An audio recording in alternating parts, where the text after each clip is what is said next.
Assalamualaikum warahmatullahi wabarakatuh. Perkenalkan, nama saya Kety Junisa Piandari Utami dengan NPM C1C022119. Baiklah, di sini saya akan menyampaikan materi mengenai akuntansi sewa. Yang pertama mengenai karakteristik dan jenis sewa. Nah, di sini karakteristik sewa terdiri dari definisi sewa. Sewa itu adalah perjanjian antara penyewa dengan pemberi sewa di mana lessee diberikan hak oleh lessor untuk menggunakan aset milik lessor pada periode yang telah disepakati. Perjanjian sewa memungkinkan aset tersebut menjadi milik lessee atau dikembalikan kepada lessor pada akhir masa sewa. Keunggulan sewa. Yang pertama yaitu pendanaan 100%. Pembiayaan dengan mencakup 100% atas nilai aset. Sedangkan pembiayaan melalui bank biasanya hanya mencakup 80% dari nilai aset. Sehingga dengan pembiayaan bank, perusahaan harus mencari dana tambahan sebesar 20% agar dapat membeli aset tersebut. Yang kedua itu tingkat bunga tetap. Walaupun tidak menutup kemungkinan tingkat bunga sewa berfluktuatif, namun sebagian besar sewa menawarkan tingkat bunga tetap sehingga pembayaran sewa juga tetap. Yang ketiga, perlindungan terhadap keusangan, yaitu perjanjian sewa terkadang memberikan opsi kepada lessee untuk mengajukan kepada lessor untuk mengganti aset sewaan yang sudah usang atau ketinggalan teknologi dengan aset yang lebih baru. Hal ini menjamin lessee untuk mendapatkan aset dengan kondisi yang baik dan terkini. Yang keempat yaitu fleksibel. Perjanjian sewa lebih fleksibel dan tidak seketat perjanjian pinjaman pada bank sehingga lebih menjangkau banyak kalangan termasuk UKM. Yang kelima yaitu bunga lebih rendah. Rata-rata tingkat bunga sewa atau leasing lebih rendah dibandingkan suku bunga pinjaman bank. Hal ini akan menguntungkan lessee karena mendapatkan pendanaan dengan biaya lebih rendah. Yang keenam yaitu keuntungan pajak. Dalam sewa pembiayaan, penyerahan aset sewaan tidak dikenakan PPN dan lessee tidak memotong PPh 23 atas pembayaran sewa kepada lessor. Nah, yang terakhir yaitu pembiayaan off balance sheet. Dengan menyewa memungkinkan bagi lessee untuk tidak mengakui aset dan liabilitas sewaan di laporan posisi keuangan atau neraca, sehingga perusahaan dapat menghindari peningkatan leverage. Sedangkan pembelian yang berasal dari pembiayaan bank, perusahaan tidak mungkin menghindari pengakuan aset dan liabilitas yang timbul dari transaksi tersebut. Nah, materi selanjutnya mengenai jenis-jenis sewa. Berdasarkan PSAK 30 revisi 2011 mengenai sewa dibedakan menjadi dua jenis, yaitu sewa operasi dan sewa pembiayaan. Perbedaan antara keduanya adalah terletak pada sewa pembiayaan terjadi pengalihan secara substansial seluruh resiko dan manfaat yang terkait dengan kepemilikan suatu aset, terlepas apakah hak milik pada akhirnya dapat dialihkan atau tidak. Sedangkan pada sewa operasi, pengalihan resiko dan manfaat tersebut tidak terjadi. Selanjutnya mengenai kriteria sewa pembiayaan. Suatu transaksi yang secara substansi mengalihkan resiko dan manfaat kepemilikan suatu aset biasanya memenuhi salah satu atau beberapa situasi berikut. Yang pertama yaitu perjanjian sewa menyatakan adanya pengalihan kepemilikan aset kepada lessee pada akhir masa sewa. Yang kedua, lessee memiliki opsi untuk memiliki membeli aset pada harga yang cukup rendah dibanding nilai wajar pada tanggal opsi mulai dapat dilaksanakan, sehingga pada awal sewa dapat dipastikan bahwa opsi akan dilaksanakan. Yang ketiga, masa sewa mencakup sebagian besar umur ekonomis aset meskipun hak milik tidak dialihkan. Masa sewa adalah periode yang tidak dapat dibatalkan disepakati oleh lessee untuk menyewa suatu aset. Sedangkan umur ekonomi adalah periode suatu aset secara ekonomis dapat digunakan oleh satu atau lebih pengguna. Yang keempat yaitu pada awal sewa, Nilai kini dari jumlah pembayaran sewa minimum secara substansial mendekati nilai wajar aset sewaan. Pembayaran sewa minimum adalah pembayaran sewa selama masa sewa yang harus dibayar oleh lese yang tidak meliputi rental, biaya jasa dan pajak yang dipungut oleh lesor. Yang kelima yaitu aset sewaan bersifat khusus dan hanya lese yang dapat menggunakannya tanpa perlu modifikasi secara material. Baiklah, materi selanjutnya yaitu mengenai analisis perjanjian sewa. Dalam perjanjian sewa, terdapat beberapa hal yang disepakati antara lese dan lesor yang tertuang dalam kontrak sewa. Substansi dari perjanjian tidak selalu sama dengan apa yang tertera dalam kontrak, namun harus dianalisis lebih dalam. Suatu transaksi dapat saja berbentuk kontrak jual beli, namun substansinya adalah sewa. Berikut adalah beberapa terminologi yang harus diperhatikan dalam menganalisis suatu perjanjian sewa. Yang pertama, sewa yang tidak dapat dibatalkan adalah sewa yang hanya dapat dibatalkan jika yang pertama, terjadinya kondisi kontingensi yang kemungkinannya sangat kecil. Yang kedua yaitu mendapat persetujuan dari satu lesor. Yang ketiga, lesi mengadakan perjanjian dengan lesor yang sama sewa baru atas aset yang sama atau aset yang setara dengan lesor yang sama. Yang keempat, bila ada pembayaran tambahan yang signifikan pada awal sewa oleh lesi sehingga secara ekonomis dapat dipastikan tidak akan ada pembatalan. Nah, yang kedua mengenai awal sewa adalah tanggal yang lebih awal antara tanggal perjanjian sewa dan tanggal pihak-pihak menyatakan komitmen terhadap ketentuan-ketentuan pokok sewa pada tanggal ini, yaitu yang pertama, sewa diklasifikasikan sebagai sewa operasi atau sewa pembiayaan. Dan yang kedua, untuk sewa pembiayaan mulai dihitung jumlah aset dan liabilitas yang akan diakui pada awal masa sewa.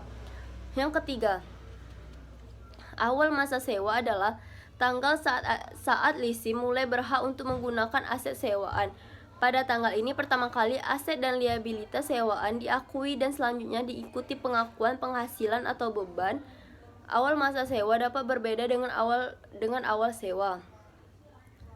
Yang keempat, masa sewa adalah periode yang tidak dapat dibatalkan di mana lesi telah menyepakati perjanjian sewa untuk menyewa aset.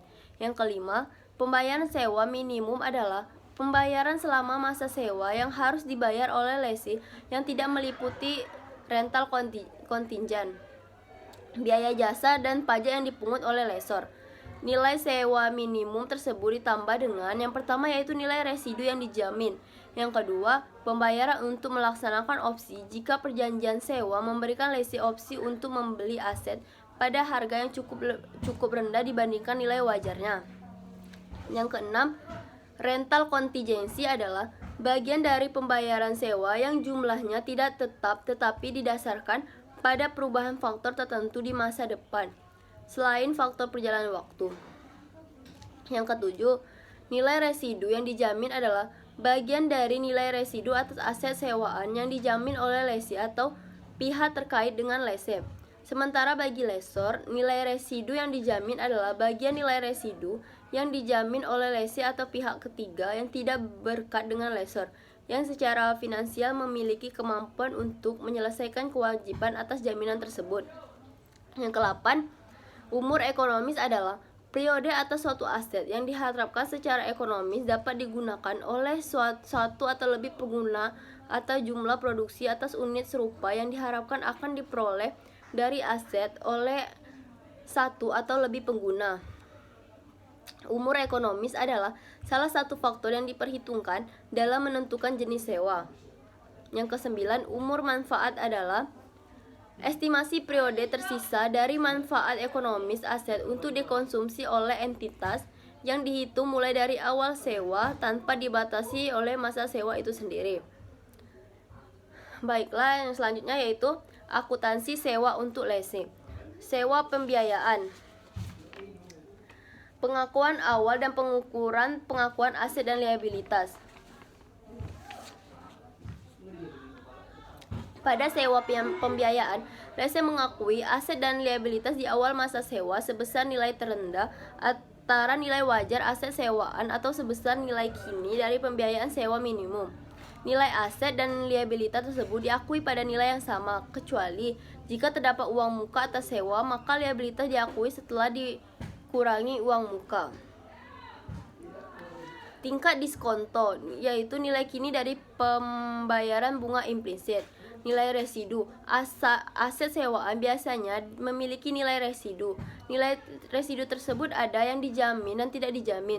Jika nilai residu dijamin, maka nilai tersebut termasuk dalam pembayaran sewa minimum, sehingga nilai aset yang diakui dapat lebih besar dibanding yang tidak dijamin.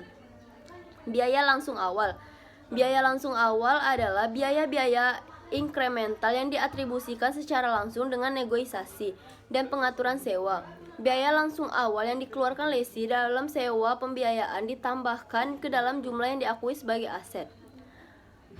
Yang selanjutnya itu laporan posisi keuangan atau neraca. Pada sewa pembiayaan, leasing mengakui aset dan liabilitas sewaan dalam laporan posisi keuangan. Jika aset sewaan tersebut digunakan untuk kegiatan operasi, dapat disajikan sebagai bagian dari aset tetap, yaitu disajikan sebesar nilai perolehan setelah dikurangi akumulasi penyusutan pada bagian aset tidak lancar. Aset sewaan juga harus dianalisis terhadap kemungkinan penurunan nilai seperti yang diatur dalam PSAK 48 Revisi 2010 Penurunan Nilai Aset. Sedangkan liabilitas sewaan disajikan terpisah menurut jatuh temponya. Selanjutnya sewa operasi, pengakuan dan pengukuran. Nah, yang pertama itu pengakuan beban. Perlakuan akuntansi untuk sewa operasi sangat sederhana karena lesi hanya perlu mengakui beban atas pembayaran sewa dengan dasar garis lurus selama masa sewa, kecuali terdapat dasar sistematis lain yang dapat lebih mencerminkan pola waktu dari manfaat aset yang dinikmati pengguna. Pengukuran beban. Pada dasarnya, nilai beban sewa diukur berdasarkan jumlah pembayaran sewa yang dilakukan oleh lesi. Nah, selanjutnya akuntansi sewa bagi lesor. Yang pertama yaitu sewa pembiayaan, pengakuan awal dan pengukuran. Pengakuan piutang dalam sewa pembiayaan. Pada awal masa lesor mengakui piutang sewa sebesar nilai investasi bersih, yaitu investasi kotor yang didiskontokan dengan tingkat bunga implisit. Investasi kotor adalah pembayaran sewa minimum yang akan diterima lesor berdasarkan sewa pembiayaan ditambah nilai residu apabila ada nilai residunya. Jadi nilai piutang atau investasi bersih yang diakui lesor pada awal masa sewa adalah sebesar nilai kini dari jumlah pembayaran sewa minimum yang akan diterima ditambah nilai residu jika ada. Sewa operasinya mengenai pengakuan dan pengukuran. Pengakuan pendapat sama halnya dengan lesi. Pelakuan akuntansi untuk sewa operasi bagi lesor juga sederhana karena lesor hanya perlu mengakui pendapatan atas pembayaran sewa yang diterima. Pengukuran pendapatan. Nilai pendapatan sewa diukur berdasarkan jumlah pembayaran sewa yang diterima dari lesi. Selanjutnya yaitu sewa bagi lesor, pabrikan atau dealer. Pabrikan atau dealer seringkali menawarkan pilihan untuk membeli atau menyewa suatu aset kepada pelanggan. Sewa pembiayaan atas aset oleh lesor, pabrikan atau dealer memberikan dua jenis penghasilan yaitu sebagai berikut. Yang pertama, laba atau rugi ekuivalen dengan laba atau rugi dari penjualan biasa atas aset yang disewakan pada harga jual normal setelah dikurangi potongan penjualan jika ada. Atas penghasilan ini, lesor mengakui pendapatan penjualan berikut biaya penjualan terkait. Yang kedua, penghasilan pembiayaan atau bunga selama masa sewa. Sewa jenis ini sering juga disebut sales type lease karena ada unsur penjualan dalam suatu sewa. Analisis laporan keuangan. Pelakuan akuntansi atas sewa pembiayaan dan sewa operasi memiliki dampak yang berbeda terhadap penyajian laporan keuangan. Pada sewa pembiayaan, lesi mengakui aset sekaligus sewa sehingga berdampak terhadap komposisi di laporan posisi keuangan. Sementara pada sewa operasi, lesi tidak mengakui aset maupun liabilitas sewa di laporan posisi keuangan. Lesi hanya mengakui beban atas pembayaran sewa. Istilah ini disebut juga sebagai off-balance sheet financing. Baiklah, sekian materi saya mengenai akuntansi sewa.